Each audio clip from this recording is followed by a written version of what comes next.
Hi guys, welcome to my channel. Today I'm going to make a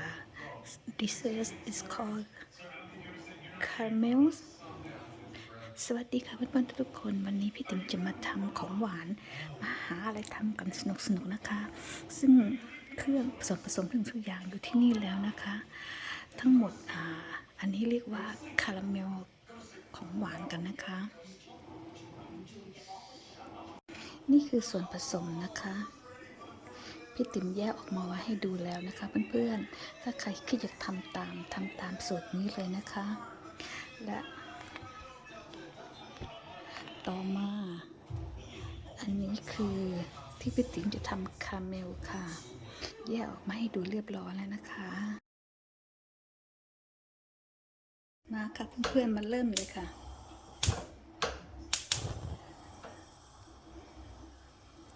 เทน้ำตาลลงเลยค่ะ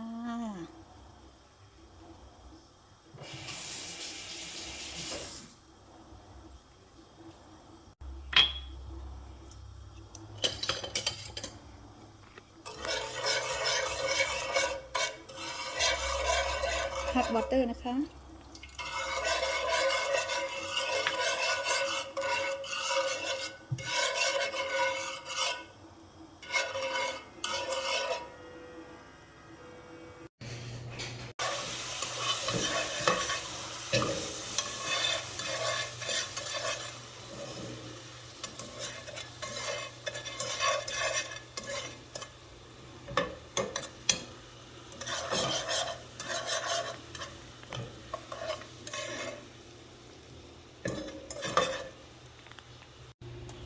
มาค่ะเพื่อนๆขั้นต่อไปนะคะไข่4 ฟองเลยค่ะ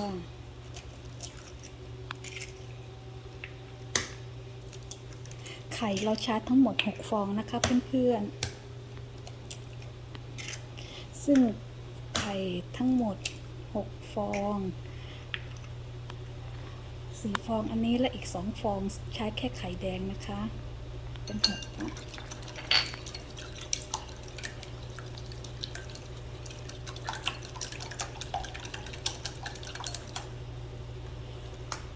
ใส่วานิลาค่ะ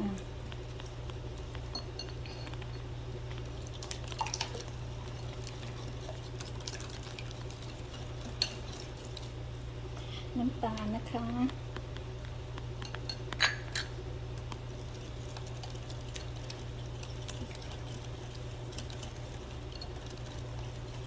หวังว่าออกมา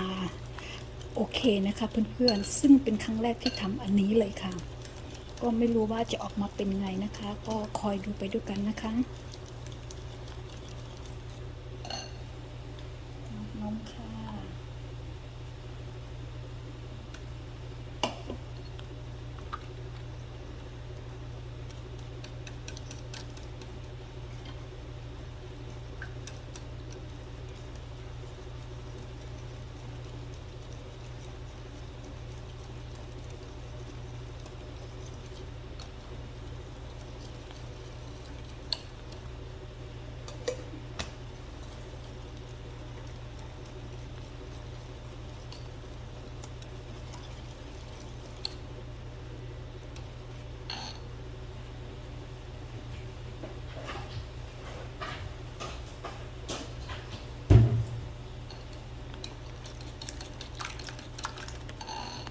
แล้วเราปิดอันนี้นะคะแล้วเราจะเบคกันประมาณ50 นาทีค่ะ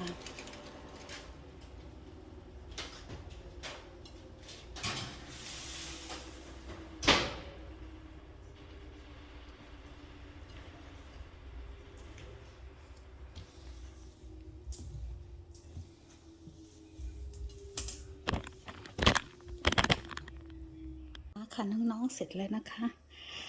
โอ้ไม่รู้จะเป็นยังไงนะคะเนี่ยมาค่ะน้องๆเรามาดูด้วยกันเลยค่ะว่าจะออกมาเป็นแบบไหน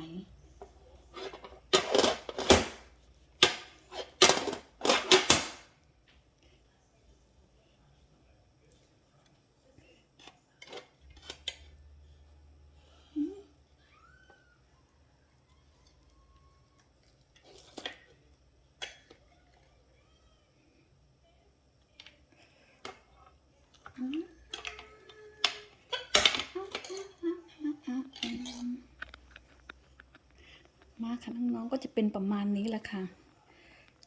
แล้วก็ตัดเสียอย่างเดียวที่ว่ามันแตกมา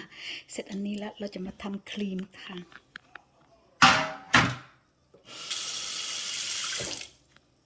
มาค่ะน้องๆเราจะมาทำครีมใส่กันจริง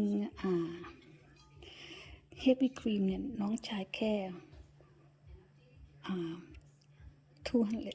100หรือ200มิลลิกรัมก็ได้นะคะแล้วก็ใส่อันนี้ประมาณ1ช้อนโต๊ะค่ะมี1ช้อนชาค่ะแล้วก็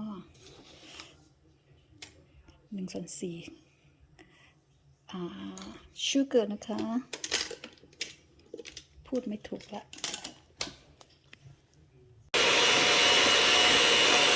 มาพี่ติ๋มขอชิมหน่อยค่ะ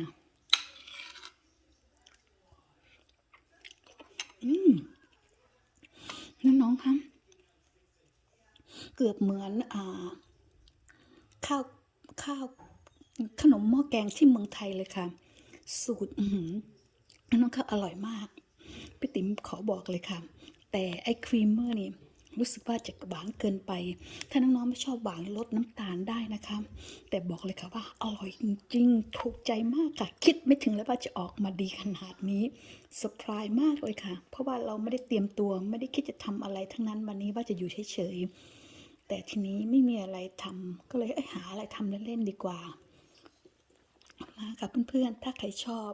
คลิปนี้ก็อย่าลืมกดไลค์กดแชร์และกดติดตามนะคะ